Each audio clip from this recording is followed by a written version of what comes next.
Bon vendredi la gang, j'espère que vous allez bien. Bienvenue à ce 7e épisode de la philosophie du succès. Déjà 7e épisode. Aujourd'hui, on est chanceux, on a un invité extraordinaire. C'est quelqu'un que j'admire particulièrement, encore plus après avoir fait mon appel avec lui. Donc aujourd'hui, on a une catégorie spéciale qui est la catégorie conférencier. Donc on a un homme qui vient nous parler aujourd'hui.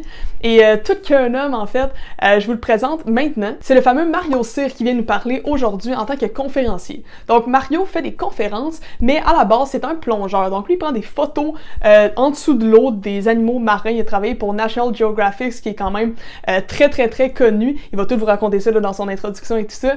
Mais c'est quelqu'un qui a vraiment beaucoup de choses à raconter. Il est très inspirant. Évidemment, je vais le laisser s'introduire par lui-même.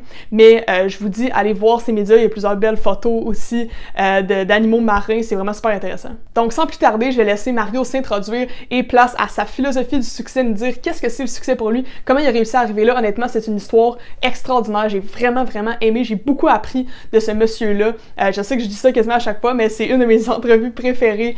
J'ai vraiment adoré. Je suis persuadée que vous allez aimer aussi. Alors, dès maintenant, place à Mario.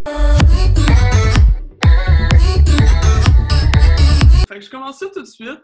En fait, salut tout le monde, je m'appelle Laurence. En fait, comme je vous avais vu dans les précédentes vidéos, moi j'ai eu l'idée d'interviewer 21 personnes de 21 industries différentes pour trouver les concepts du succès, c'est quoi les patterns qu'il y a derrière tout ça. Aujourd'hui, j'ai la chance d'avoir Mario Cyr qui est avec moi aujourd'hui. Mario qui est caméraman sous-marin, c'est bien ça? Oui, je me sens plaçant. Moi, je suis caméraman sous-marin, donc c'est ça qui est mon métier. Oui, et exactement aussi conférencier. En fait, c'est ça la catégorie que vous allez représenter aujourd'hui.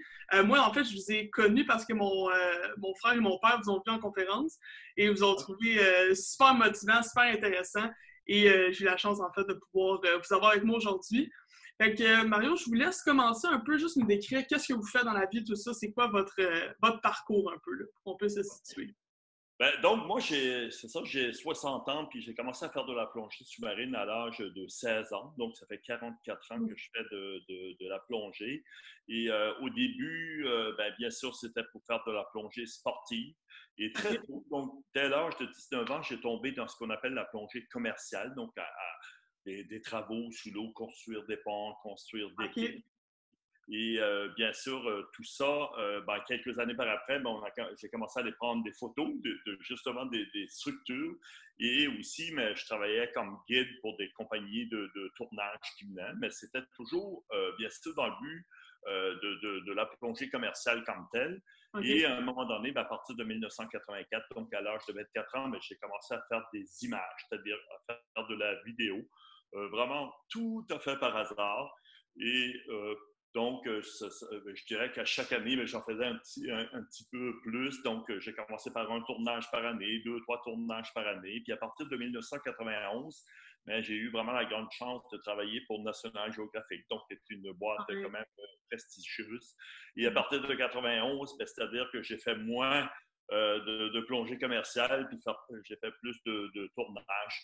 Et aujourd'hui, je gagne ma vie à faire des tournages, mais aussi à faire des conférences. Puis les conférences, c'est vraiment comme ça que c'est venu, parce que c'est toujours, on dirait que quand on regarde ma vie, j'ai placé des briques pour arriver à ce que je suis arrivé, mais non, ça s'est tout à fait par hasard. Et je dirais, qu'est-ce qui m'a amené aux conférences, c'est qu'à chaque fois que je revenais d'expédition, mais j'avais des dizaines d'invitations pour souper. Les gens voulaient que je raconte des expéditions. Et on me disait toujours, tu devrais faire des conférences. Et pour moi, c'était quelque chose qui était comme impossible. Je ne sais pas, j'avais... écoute, je dirais peut-être que mon éducation ne me permettait pas ça, ou je ne savais même pas comment j'avais vu quelques conférences dans ma vie, mais pas plus que ça. Et c'est vraiment mes amis qui m'ont poussé. Et en fait, ce qu'on me disait, c'est que tu devrais faire des conférences, mais le faire comme quand tu es avec nous, c'est-à-dire tu comptes tes anecdotes, vraiment comment ça se passe. Friendly, là, c'est ça. Ouais, c'est cool. De façon naturelle. Et donc, c'est vraiment comme ça que j'ai commencé à en faire une de temps en temps. Puis je dirais que à cause bien sûr, comme tout le monde, à cause de la COVID, là, on a arrêté. Oui, non, c'est sûr.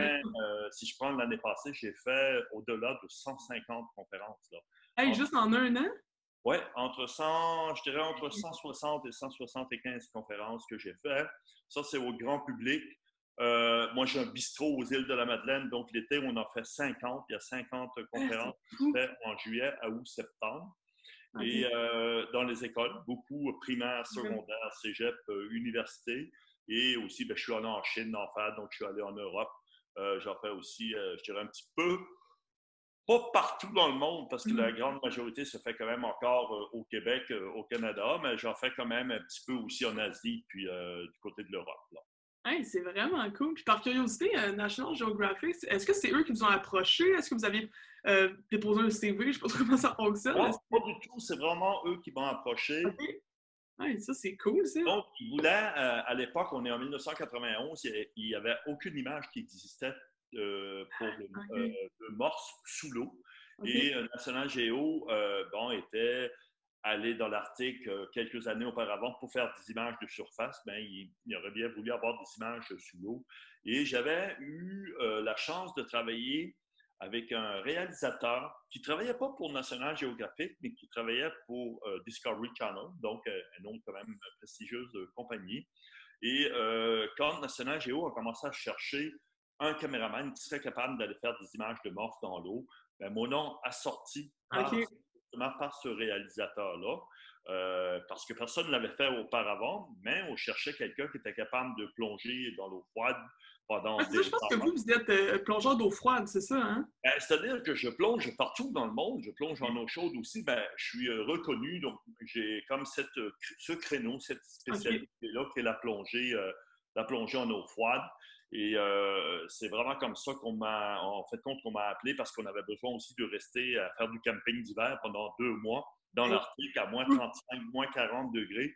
Donc, en plus de pouvoir faire des images, ben, il fallait aussi être aventureux puis un peu fou aussi pour aller Avoir un bon mindset, en tout cas, pour, et c'est certain que pour moi, mais c'était un peu aussi, je dirais, l'appel que j'attendais, parce que ça reste que c'est OK. National Geographic, donc j'avais fait des Ben petits oui. contrats auparavant, mais là, puis j'étais quand même très anxieux parce que je savais que les standards étaient très, très, très hauts. Et pour moi, au niveau de la plongée, je savais qu'il n'y avait aucun problème. Et au niveau de l'expédition comme telle, parce que j'en avais fait quand même plusieurs, il restait qu'il fallait que j'aille chercher des images Mhm. importantes. Et ça a super bien été. Comme ça aurait pu mal aller, hein, des fois, il y a des Mhm. concours de circonstances qui fait qu'on rentre dans un système et ça va très bien. Et on pourrait se retrouver avec les mêmes valeurs, la même richesse, la même expérience, puis que ça aille très mal aussi. Hein, Mhm. parce qu'on C'est est dans les vrai. animaux, on est dans la Ouais. nature, et écoute, il faut que tout le monde collabore dans ça. Mhm. C'est-à-dire que si la nature, si c'est des grosses tempêtes à tous les jours, puis qu'on ne peut pas travailler, ou si les animaux ne veulent pas collaborer, mais on ne peut pas aller chercher les images qu'on voudrait. Donc, tout ça a fait que ça a quand même bien fonctionné. Et par après, mais mon nom a commencé à mieux circuler, puis donc avoir beaucoup de contrats. Ah, c'est vraiment cool. Fait que si on rentre dans le vif du sujet, parce que je trouve ça super intéressant tout ce que vous dites là, ben, ça montre que vous avez quand même eu du succès dans votre carrière, dans votre vie en général. Pour vous, Oui, ben oui, je suis consort, beaucoup ouais, c'est consort. ça. Ben, pour vous, le succès, justement, ce serait quoi? Une petite définition rapide à vos yeux. Ben, moi, je dirais que le succès, c'est de vraiment se faire confiance, parce qu'au début, on se pose beaucoup de questions, donc il faut se faire de confiance, il faut travailler fort, puis il faut être passionné. Parce que Mhm. la passion fait que quand ça va mal, ben, on est capable de passer par-dessus. Et la passion, pour moi, c'est tout. Ça veut dire que moi, j'ai 3 filles, puis c'est toujours la même chose quand ils étaient vraiment dans un choix de carrière. Je leur disais, gardez pas pour les sous, gardez pour quelque chose qui vous anime, quelque chose que Mhm. vraiment vous allez vous lever le matin, puis que vous allez avoir hâte de rentrer au bureau et non pas juste calculer, bon, je fais 100 000 Ouais. par année ou je fais 150 000 par année. Là. Par C'est curiosité, bien ça, une de mais vos c'est pas filles ça vraiment. qui a suivi votre lignée un peu ou est-ce qu'il y a une de vos filles? Non, pas du tout. Ils sont complètement dans toi. Ah ouais, Justement, ok. ce sont des, ce sont des excellentes plongeuses qui voyagent beaucoup, Ok. mais ça reste, ils sont dans un métier différent. Mais je dirais vraiment que c'est la passion pour le métier qu'on va faire que je pense qui est à la base du succès parce que il y a des hauts et des bas. Hein. Ça veut dire que quand il y a des bas comme ça, mais si on est passionné, on va Mhm. passer par-dessus, puis on va arriver quand même à aimer notre journée quand même, parce qu'il y a toujours quelque chose de positif, là, même quand ça va mal. Mais si on n'est pas passionné, ça peut pas fonctionner. Et Si on fait justement, une plus question qui... de l'argent, pour moi, ça peut pas fonctionner. Non, mais ça a vraiment de l'allure parce que justement, une question que j'aime bien poser, c'est justement si vous pourriez dédier votre succès à un seul mot, ce serait lequel? Dans le fond, ça semble être la passion pour vous. Ouais, Ouais. moi, je pense que c'est vraiment ça, qu'il faut être passionné pour quelque chose. Et moi, je suis, à chaque fois que je vois quelqu'un qui est passionné par son métier, puis qu'on l'écoute, ou bien qu'on voit un peu comment, ben, on voit toujours que ça fait un succès. C'est sûr que les Mm. succès, comment on calcule ça? Est-ce que c'est Ouais. qu'est-ce que tu amènes comme argent par année, ou est-ce que tu es heureux dans la vie, ou est-ce que Mm. il y a plusieurs façons vraiment peut-être je dirais, de le calculer, là. Mais quand quelqu'un est content de ce qu'il fait, qui est vraiment, qui est passionné, bien, je trouve qu'il y a toujours de la réussite au bout, là. Ah, On arrive toujours à faire quelque chose, là. non, c'est vrai. Tu sais, je sais pas c'est qui disait ça, mais quelqu'un que j'ai écouté qui dit justement que, tu sais, peu importe ce qu'on va faire, il y a toujours des moments où ça va être plus difficile. Fait qu'il faut Hum. juste que tu trouves la discipline dans laquelle ça va moins te déranger Et de trouver ça difficile, de ça. persévérer, tu sais. Tu sais, comme des fois, tu sais, mais mettons, j'ai eu comme des moments de découragement. Je ne sais pas si vous pouvez imaginer, là, mais tu es dans l'Arctique, là, il fait moins 40 degrés, il y a un blizzard dehors depuis 4 jours, tu es confiné dans une tente. Parce que vous ne pouvez pas filmer quand il y a un blizzard, je suppose. Ben non, on ne peut pas même aller dehors, là. Tu sais, OK. c'est vraiment, c'est blanc, tu vois absolument rien. Et tu passes 4 jours dans une tente avec 3 autres gars. Tu sais, ça fait, ben quoi, ça fait 5 semaines que tu t'es pas lavé, tu n'as pas pris de douche, ça sent, tu manges tout croche. Donc, tu sais, tout ça fait que si tu n'es pas animé, si tu n'aimes pas vraiment ce que c'est que tu fais, mais tu vas tellement te décourager que les gens, ben écoute, moi j'aurais pu me dire, écoute, c'est la dernière fois que je viens ici, je ne veux plus rien savoir, tu sais. Ben, Mhm. même après des découragements, des fois, ou même, j'ai déjà vu être dans l'Arctique pendant 3 semaines, puis pas une seconde de tourner encore.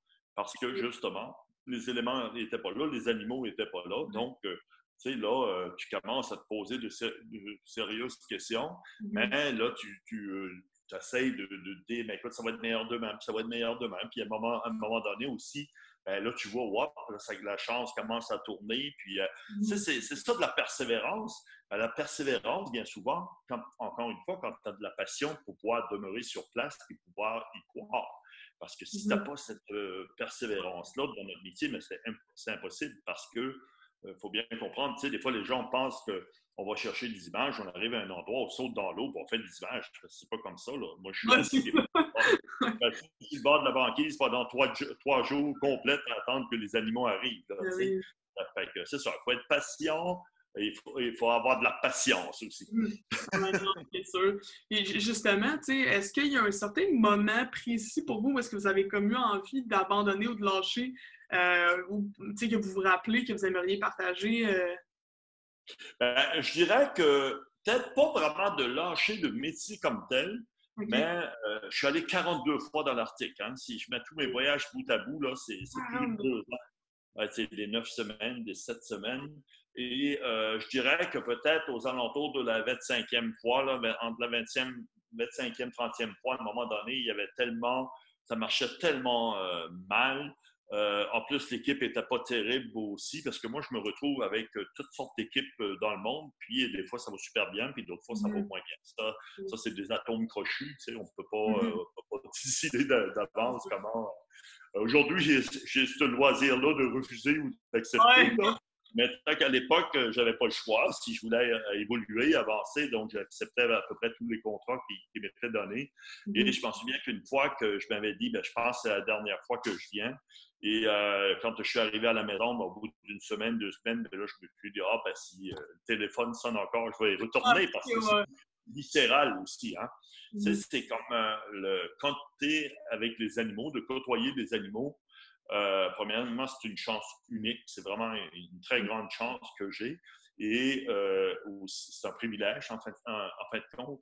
Et même si on retourne aux mêmes endroits avec les mêmes animaux, bon, on apprend des choses nouvelles. Et moi qui est passionné, mais qui est aussi très curieux de nature, ben, juste le fait d'apprendre, de Mhm. voir les animaux faire une nouvelle chose que je n'avais jamais vue auparavant, mais c'est ça je dirais, qui est ma réelle paye, là. C'est ça qui est, pour J'en moi, doute qui est pas. vraiment extrêmement intéressant, là. Mhm. Puis si, mettons, on parle de cette passion-là, là, tu sais, qu'on parle depuis tantôt, pour vous, est-ce que vous avez toujours su que vous aviez cette passion-là à l'intérieur de vous? Est-ce que vous l'avez trouvée? Comment ça s'est passé un peu? Ben, étant que je suis un passionné de la vie, j'ai toujours été passionné pour autant, tu sais, j'ai fait de la course à pied, donc des marathons, beaucoup de marathons, tout ça, donc j'étais passionné par cette fameuse course à pied-là. Mais je dirais que dès mon jeune âge, je savais, je suis né aux îles de la Madeleine, une Mhm. île entourée d'eau, c'est certain Ouais. que moi, j'ai passé ma vie, c'était mon enfance complète sur la plage, là, aller m'amuser OK. devant le coup. Donc, je savais que cette eau-là m'attirait. Je savais pas est-ce que ça allait être plongeur ou pêcheur ou tu sais, Mhm. je savais que j'allais faire quelque chose, un métier qui allait être très près de l'eau, donc soit en surface ou sous l'eau, Mhm. parce que j'étais trop bien quand je me retrouvais OK. dans cette eau-là. Mais dès que j'ai suivi mon premier cours, donc à l'âge de 16 ans, c'est certain qu'après ça, mon focus, c'était, parce que moi, je m'en allais pour être ambulancier, donc tout ça Ah était ouais? comme c'était vraiment ça parce que j'avais décidé à un moment donné de faire ce métier-là, parce que ça prend bien un métier, là. Mais Ouais. dès que j'ai commencé à plonger, même si je disais que je m'en allais pour étudier comme ambulancier, dans le fond de ma tête, c'était OK. s'il y a moyen de gagner ma vie sous l'eau, c'est ce que je vais faire, mais j'avais aucune idée parce que c'est pas facile. C'est que tu as tous les avantages aux îles de faire ce métier-là, mais tu as tous les désavantages aussi que tu n'as pas assez de monde, donc tu n'as pas assez de travail pour Mhm. juste vivre aux îles, mettant de plongée commerciale. Tu as un contrat de temps en temps. Donc, il a fallu que j'aille travailler à l'extérieur. Mais pour gagner ma vie sous l'eau, il a fallu que je fasse tous les aspects de la plongée. Ça veut dire qu'il a fallu que je fasse la plongée commerciale. Il a fallu que j'enseigne la plongée. Il Puis a la fallu que plongée commerciale, par curiosité, c'est quoi exactement? C'est ben, c'est vraiment de la plongée commerciale, c'est ça, c'est construire. C'est construire des ponts, OK, OK. c'est du Il n'y a pas de travail. photographie là-dedans, là. C'est vraiment juste la Non, construction. pas du tout. C'est de la OK. construction, construire des ponts, construire des quais, travailler sous des bateaux. OK. Donc, il fallait que je fasse ça. Je donnais des cours de plongée parce que, à force, je suis devenu moniteur. Mhm. J'ai eu deux magasins, donc deux dive shops. Et OK. après ça, j'ai commencé à faire des images et il fallait que je garde tout ça pour dire que je travaille à l'année puis que je gagne ma vie. OK. Et ensuite, ben, quand j'ai venu qu'à être plus connu puis travailler, tu sais, j'ai travaillé dans pas loin de 70 pays différents. Donc, Mhm. quand j'ai venu qu'à être connu, Et ben, un nom aussi, une ouais, autorité. ça, il a fallu que je délaisse. Donc, il a fallu que, bien sûr, ben, OK, j'étais plus capable de prendre des contrats de plongée commerciale. J'ai vendu des magasins aussi. Je redonne encore des cours de plongée parce que je suis plus tranquille dans ce temps-ci. Mhm. Ben, il a fallu que je délaisse ça aussi pour me concentrer vraiment sur l'image comme telle. OK. Mais c'est ça aussi, des fois, tu es obligé de faire des sacrifices aussi pour, si tu veux garder ce métier-là ou tu veux Mhm. continuer dans ça, parce que sinon, au début, ça aurait été impossible de juste gagner ma vie. Là. Je faisais un contrat par année, puis après ça, deux contrats par année à peu près. Donc, c'était pas assez. Là. Il fallait que je fasse autre chose avec. Ah non, non, c'est sûr. Ça doit être difficile un petit peu. Est-ce que vous étiez stressé un petit peu de genre. Parce que des fois, je me dis, dans une situation comme vous qui suit votre passion, tout ça, est-ce qu'il y a un certain moment où vous dites, OK, là, je sais pas si je suis capable de gagner ma vie, tu sais, comme il faut avec des enfants, tout ça, comme ça.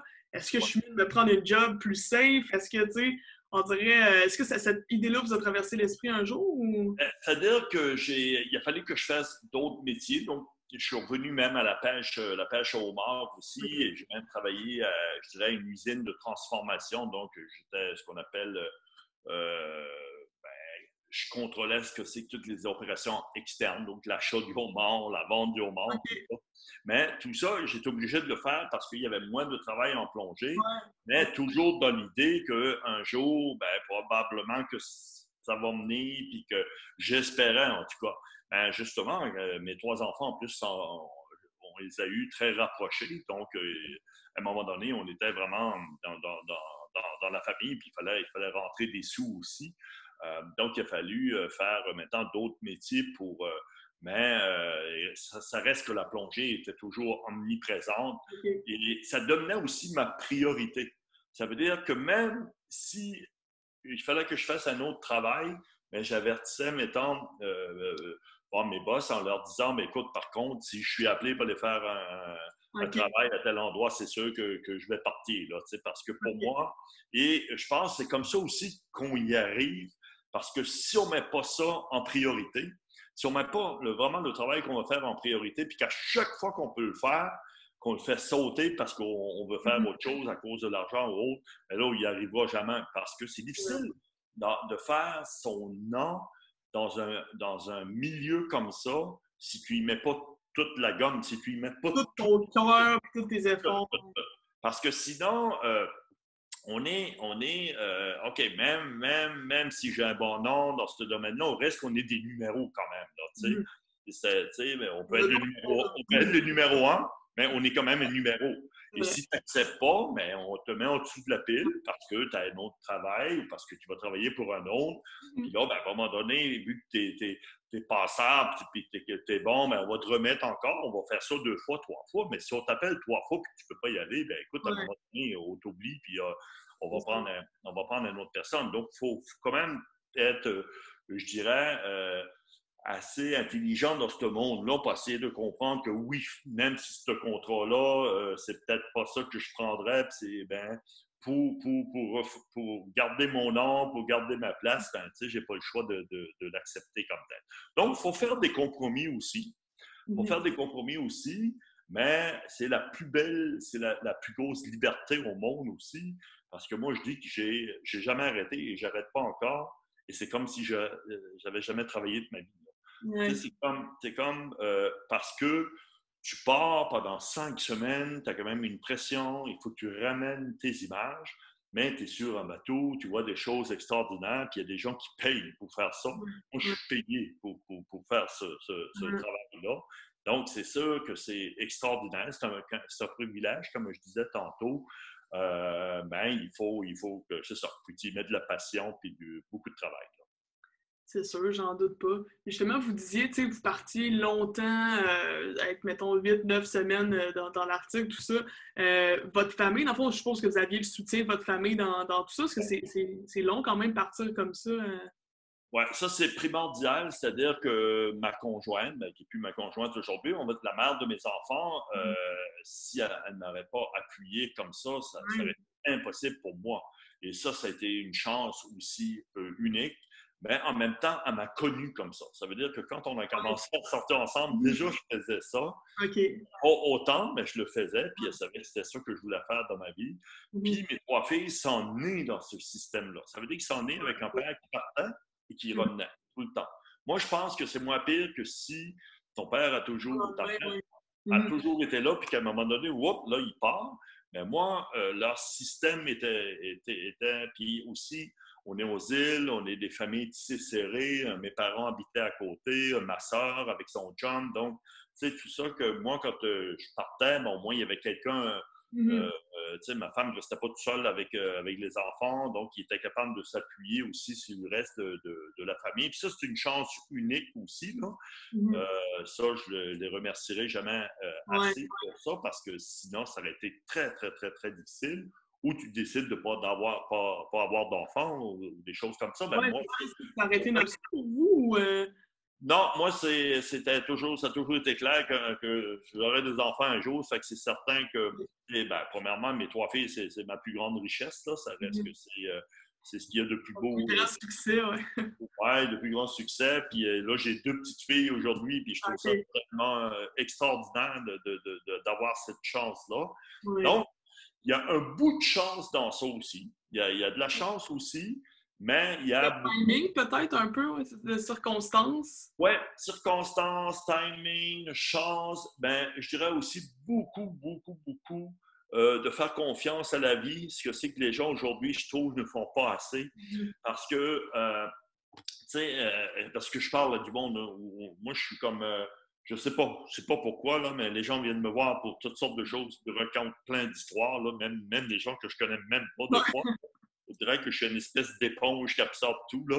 Vous êtes très sympathique pour le dire, là. Fait que ça sentir Ouais, le bon. c'est peut-être ça, là, mais en tout cas, c'est incroyable. Là. Écoute, des fois, j'en Mhm. viens pas que des gens viennent me raconter ça ou viennent me demander tout simplement un conseil. Mhm. Mais je trouve qu'aujourd'hui, les jeunes, les plus jeunes en tout cas, font pas assez confiance à la vie en se disant, oui, mais là, si j'abandonne ça, je fais quand même 80 000 par année, puis là, j'aimerais bien ça, faire l'autre métier, mais là, je suis pas sûr si je vais pouvoir vivre avec ça. Tu sais. Et moi, Vraiment. je trouve toujours que les choses s'arrangent, justement, quand tu as la passion, que les choses s'arrangent par elles-mêmes. Ça vient toujours qu'à porter fruit. Et Mm. ça, ben, c'est important d'y croire.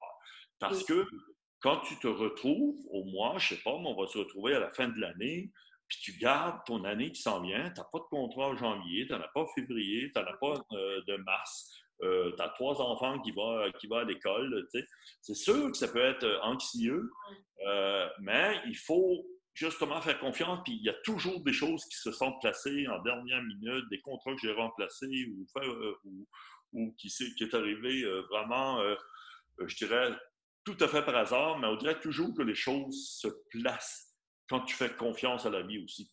Non, mais c'est vrai, c'est important aussi de parler de ça, je pense, parce que justement, tu sais, on a parlé de la passion, tout ça.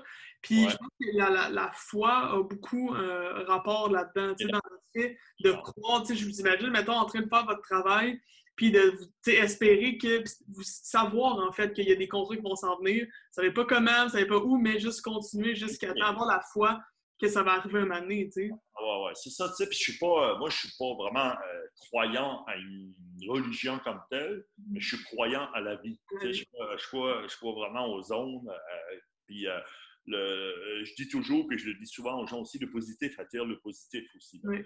Tu sais, si t'es dans la vie, tu es toujours, même si ça va, des journées que ça va moins bien, mais que tu restes quand même avec le bon moral, tu sais, on dirait que tout ça va s'arranger à un moment donné. Puis si tu es toujours négatif, ben, on dirait que ça attire du négatif aussi. Là. Exactement. Mais ça, en métaphysique, moi aussi, tu sais, vu que j'étudie là-dedans, c'est Ouais. la loi de l'attraction qu'on dit justement, tu sais, qu'on est toute une énergie, puis on va attirer cette énergie-là aussi dans notre vie. Moi, je Ouais. crois à ça à 100%. Tu sais, puis justement, si vous êtes vraiment, ben, vous êtes un bon exemple, en fait, de vraiment savoir puis croire que les choses peuvent se passer comme ça, puis de Ben, moi, focus sur le je suis convaincu, mais tu sais, des fois, je me dis, c'est-tu juste à moi? Juste moi, mais non, je vois du monde qui a plein de succès aussi hein, à côté. Mais c'est fou quand quelqu'un est positif, quand quelqu'un se lève le matin et qui est Ouais, content. Tu sais, puis ça, moi, j'ai vraiment essayé d'inculquer ça à mes filles. Écoute, la vie, elle est belle. Elle n'est pas facile, par contre. ouais, On ne peut pas se dire que la vie est facile. La vie n'est pas facile. Elle est super belle. ouais, Puis si tu mords dedans, ben, tout va aller pour le mieux. On dirait que tout se fait toujours pour tout bien vraiment. se placer. Puis ben, je suis content comme quelqu'un qui étudie là-dedans me dise que oui, ça se peut parce que tu sais, des fois, il y a des gens qui ne croient pas du tout. Hein? Il y a Ouais. des Mais gens c'est ça qui est fou, c'est que des fois, ça a l'air un peu perçu comme la pensée magique, un peu les gens, tu sais, qui ouais, disent. Mais au contraire, c'est même physique. C'est Einstein qui disait que tout ce qui est énergie, tout ça, like attracts like, on dit, là, les choses ouais, semblables s'attirent entre elles, c'est de la physique. C'est même plus de la religion, tout ça, même aucunement. C'est juste un principe non, logique. Fait que, dans ouais. le succès, je pense, en tout cas pour ma perception à moi, puis plus je parle avec des gens comme ça, plus je me rends compte que c'est quelque chose qui a vraiment rapport, cet alignement-là, un peu, avec ce chemin-là qui est fait un petit peu pour nous. Ben, d'ailleurs, est-ce que vous croyez un peu ça à vous, qu'on a un peu une mission ici sur la Terre, quelque chose qui est des intérêts, puis qu'on doit suivre un Ben, moi, peu? je suis certain, je suis convaincu parce que ben, moi, j'ai eu une grosse accident. Hein, je devrais être mort. Ah ouais? J'ai eu une grosse accident en 2008. Là, tu mets tous les calculs, c'est comme impossible de survivre à ça. Là, Ah ouais, l'accident de voiture ou... moi, un accident de plongée, Ouais. mais je suis dans le fin fond de l'Arctique. Je suis décédé, je suis mort. Là. Puis c'est mon paramédic, c'est mon plongeur de sauveteur qui m'a réanimé puis qui Puis m'a c'est quoi qui t'est arrivé par curiosité? Est-ce qu'il y a quelque chose qui va frapper ou quelque chose comme ça? non, c'est que je suis tombé. J'avais un nouveau système. En plongée, on a un système qui s'appelle un circuit fermé, qui fait juste. C'est pour pas faire de bulles. Donc, on est capable puis de rester 1 heure et demie, 2 heures, 3 heures sous l'eau plutôt que les bouteilles de plongée conventionnelles. Et ce système-là, ben moi, j'en étais rendu à ma 5e plongée de la journée. Il faisait très froid et il y a une valve qui a gelé. Et en fait, quand je me suis intoxiqué, c'est comme si j'avais insufflé de l'air puis l'inspirer au fur et à mesure. Donc, je suis tombé sans connaissance à 10 mètres de profondeur. Donc, perdu comme de raison, j'ai avalé de l'eau. Mais juste avant de tomber sans connaissance comme ça, la dernière chose que je me souviens, c'est comme si j'avais tombé à la renverse. Tu sais, c'est comme si j'aurais tombé dans la bascule comme ça.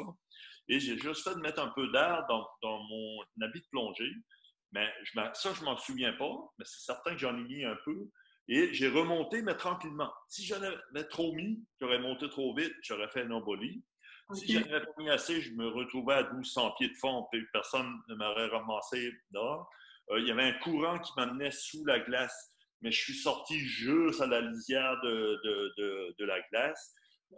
Donc, ça donnait, parce que j'ai pas pu tout le temps voir Patrice Payne, qui est justement qui est un niçois, puis qui est un paramédic. Donc, ça me prenait quelqu'un là. Ils ont remonté à la surface, c'est ça, ils sont même pas il m'a vu remonter, donc il est venu me chercher dans l'eau, sortir et me réanimer.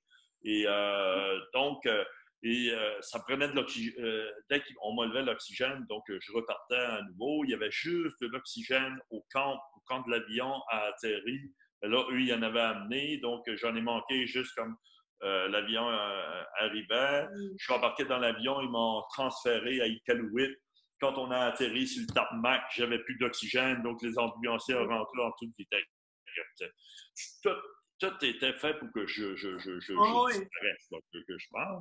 Et à partir de ce moment-là, ben moi, je me suis dit, c'est vrai parce que j'avais une tante qui disait à ma mère, parce que ma mère était inquiète, tu vois, en disant, il y a une heure. Si c'est son heure, il va prier comme les autres. Elle essayait de l'encourager comme ça. Puis je me rappelle, j'avais été la voir, puis j'ai dit, là, je te crois que on a toute une heure. Parce que ça c'était pas la vôtre, celle-là, ouais. C'était pas un autre. Ben oui, je pense. Puis à partir de ce moment-là, mais j'ai quand même aussi... je me suis dit, premièrement, j'ai plus peur de la mort du tout. Je ne veux pas mourir. Parce que j'ai encore des choses à faire, mais cette peur de la mort, là, pour moi, a disparu complètement depuis ce moment-là. Et donc, bien sûr, on dirait que c'est comme, je me dis tout le temps, en tout cas, depuis ce temps-là, je me dis toujours, j'ai encore autre chose à faire. J'ai encore autre chose à faire sur la Terre, j'ai encore autre chose. Puis quand j'aurai terminé, quand ça sera mon temps, tu sais, parce que c'est ça, je dis, j'ai 60 ans, mais j'ai vécu comme quelqu'un qui a 120 ans. Là. J'ai tellement fait de choses dans ma vie, j'ai tellement voyagé, j'ai tellement rencontré plein de gens, puis tu sais, je veux continuer encore, là. Vécu à 110% de votre vie. Oui, tout le temps. Puis moi, j'ai tout le temps joué au hockey, j'ai tout le temps fait beaucoup de sport, puis tu sais, dans plein d'affaires, je dirais, sans arrêter une seconde. Mais c'est ça. C'est pour ça que je dis que oui, on a quand même quelque chose à faire. On est une énergie, donc on a besoin de déployer pendant un certain temps. Puis à un moment donné, on passe à autre chose. C'est vraiment intéressant. Pour vrai, c'est fou. Je suis vraiment... En tout cas, vous êtes un modèle dans tout ça, je trouve vraiment. Parce que quand je suis décédé, ça, je le compte aujourd'hui, mais je ne l'ai pas compté, c'est que moi, je le voyais. Je planais, puis je le voyais. Patrice a fait de me réanimer. Vous avez eu une out-of-body experience, qu'on appelle? C'est une expérience en... J'ai pas vu de lumière, là. Moi, j'ai pas vu de lumière, c'est pas... Mais vraiment, j'étais en haut, puis je le voyais, et je criais. Ben, lui, il m'entendait pas, mais moi, dans ma tête, je lui criais, « Arrête, je suis bien, je suis parfaitement bien. » C'est vrai que j'étais bien. J'ai jamais été bien comme ça de ma vie, là. J'étais comme... tu sais, tu flottes, là, puis tu es complètement... t'as pas chaud, t'as pas froid, tu sens rien, puis j'arrêtais pas d'idée de me laisser tranquille, d'arrêter. De laisser partir, au fond, un peu. Partir, oui, mais lui, il attendait rien. Ben, pour moi, c'est ça que je criais. Puis, à un moment donné, ben, une de mes filles, son chum, était décédée d'un accident à peu près 8 mois avant. Donc, elle a eu vraiment un méchant choc arrière. Puis, Patrice a commencé à me frapper puis me dit, tu peux pas t'en aller parce que Marie-Ève ne passera pas à travers. Elle ne pourra pas. Écoute, moi, j'ai dormi 3 mois avec ma fille là, quand son chum est mort, là, tellement elle était à terre. Là. Ça fait que, tu sais, puis il arrêtait pas. Il connaît bien, puis il connaissait bien ma fille, puis il connaît bien. Puis il a commencé à me frapper en me disant, puis c'est là que je me suis dit, c'est vrai, je ne peux pas m'en aller. Puis je suis revenu. J'ai des frissons partout en ce moment, sérieux. L'histoire est incroyable. Ouais, ça fait que c'est sûr qu'une vie change aussi par après. Mais par curiosité, est-ce que quand vous avez eu ce moment-là, OK, non, je ne peux pas partir, c'est quoi qui s'est passé? Est-ce que vous avez repris possession de votre corps? Est-ce que vous êtes... Je suis revenu dans mon corps. C'est là que je suis revenu là que je suis revenu vraiment, puis que j'ai commencé à cracher de l'eau, puis j'avais les Oui. poumons remplis à 80%. Là, Hey, c'est je comme suis complètement. 99% des personnes meurent. Mon taux d'oxygénation était à 78. Normalement, on est à 99-98. T'es Ça, mort. on sait que l'oxygène, c'est une question de secondes, minutes d'en manquer pour Ah que. oui, ah oui. C'est pour ça aussi j'ai perdu beaucoup de cellules, là, mais ça. Vous avez l'air en pleine forme, c'est correct. Ouais, ça va bien. Hey, c'est une super belle histoire pour vrai. En tout cas, je trouve ça super motivant de tout ça. Puis je suppose que maintenant, là, vous voulez donner au suivant un petit peu avec toutes vos histoires, tout ça. C'est pour ça les Ben, conférences. c'est certain que, tu sais, moi, j'essaie toujours, via les conférences, les écoles, tout ça, essayer de démontrer comment c'est beau, c'est sûr que l'Arctique, c'est ce que je connais mieux, les animaux, Mhm. puis aussi l'importance d'avoir une planète en santé, puis tu sais, ça c'est quand même de passer des messages, mais j'ai quand même choisi d'y aller par l'image et de façon positive, et plutôt que de dire, ben, faites-toi ça, puis mangez plus ci, puis faites. Parce Ouais. que ça, il y en a beaucoup qui le font. Ils font très bien. Mhm. Et moi, je ne veux pas me faire zapper. Je ne veux pas me faire changer de Ouais. poste. Puis je trouve que les gens, et souvent, les gens vont mieux comprendre. Certains, okay, pas tout le monde, mais certaines personnes vont mieux accepter, vont mieux comprendre, vont mieux contribuer quand ils font juste de dire, d'écouter quelqu'un qui va dire, mais regardez comment c'est beau, puis Mhm. comment on peut faire à cette heure pour sauver Ouais, ça. c'est Plutôt vrai. que, comme je disais tantôt, ben, arrêtez de faire ci, arrêtez de faire ça. Et ça fait que c'est une méthode, c'est pas la seule. Celle seule, ça ne marcherait pas non plus. Je Mhm. pense qu'à travers toutes les autres, mais ça vient complémenter, ça vient aider. Et je pense que je peux mieux rentrer avec les gens aussi. Puis comme je dis, ben, les gens vont peut-être moins me changer de canal ou moins Mhm. faire autre chose parce que j'essaie d'amener des belles images. Et pour moi, je suis jamais capable d'amener ce que je ressens, ce que je vois par l'image. Parce que c'est tellement beau, c'est tellement que, tu sais, nous, on ramène une partie, mais t'as pas la senteur, t'as Mhm. pas Mais non, c'est sûr. le ton, t'as pas Ouais. le 360 degrés, tu sais, Mhm. t'as fait que... Mais j'essaie, dans la mesure du possible, d'amener ça via l'écran, le petit écran ou le grand écran, ou directement sur scène quand je parle aux gens. Mhm. Et c'est un certain succès. Ça, je sais pas, j'ai rempli le Saint-Denis 5-6 fois, ou tu sais, ça reste que c'est correct pour des humoristes, là. Je veux dire, Ouais. Martin Matt, il va y aller 20 fois puis il va le remplir, mais quand on parle d'un conférencier, c'est quand même, bon, ce qu'on m'a dit, c'est quand même assez rare qu'un conférencier peut remplir Saint-Denis 5 fois, là. Tu sais, c'est comme, Mhm. ça fait que c'est ça, je suis content de ça parce que je me dis, au moins, il y a une clientèle, il y a du monde qui est ouvert à ça.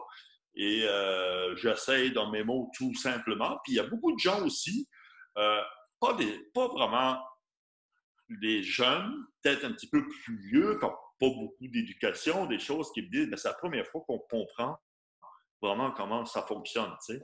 Dans, Ouais. dans tes simples mots, dans tes plutôt, parce que moi, c'est vraiment, tu sais, moi, j'ai pas de vocabulaire, je suis pas universitaire, je dis comment je le vois, comment je le sens, Mhm. euh, avec mes mots madelinos, là, avec mon accent, mais ça reste que peut-être que ça touche à certaines personnes qu'on ne pourrait pas toucher autrement. Ah non, En tout cas, j'ose bien y croire. ah, ouais, non, non, non, c'est super intéressant pour vrai. Je vous remercie vraiment beaucoup de tous ces partages-là. Si mettons en résumé, là, si on allait vraiment avec le mot qui a dit votre succès, c'est vraiment la passion.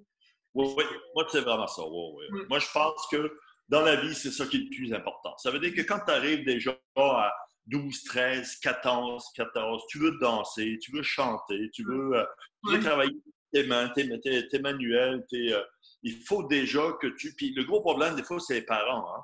Parce ouais, que c'est moi, ça. je le sais autour de moi, là, des parents, là, que ben non, fais pas ça, il n'y a rien à faire dans ça, ou bien tu gagneras pas ta vie comme ça. Écoute, ça, Ouais. c'est la pire chose au monde que tu peux dire à quelqu'un que t'aimes, je pense. En tout cas, ça, c'est personnel, là, t'sais. Mais, tu sais, je les vois, là. Il faut que tu te développes avec ta passion, puis que tu essaies justement, d'essayer d'en vivre. Puis, ça change des fois que c'est pas facile, puis mais c'est toujours la même chose. Quand tu te lèves le matin, si tu es heureux de rentrer au bureau, tu es heureux de t'asseoir à ta table pour écrire ou pour dessiner ou pour faire n'importe quoi, mais écoute, ça vaut plus que n'importe quoi, ça. Ça, c'est vraiment vrai. Eh bien, je vous remercie beaucoup, Mario. Si c'était votre mot de la fin, en tout cas, moi, j'ai pas mal. Vous avez répondu à toutes mes questions. Donc, l'entrevue de Mario est déjà terminée. Merci énormément, Mario, pour ta participation. Si jamais tu vois ça en ce moment, voyez maintenant que c'est quelqu'un qui a beaucoup de choses à dire. Il est extrêmement inspirant, avec toute sa motivation, tout ça, vraiment de sa discipline de vouloir arriver où est-ce qu'il voulait arriver. Pour moi, c'est un exemple à suivre. Alors, merci de nous avoir partagé ta philosophie du succès cette semaine, Mario.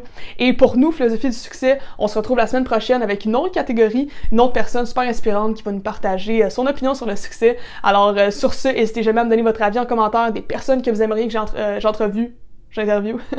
Merci énormément pour votre attention et votre écoute, et namasté.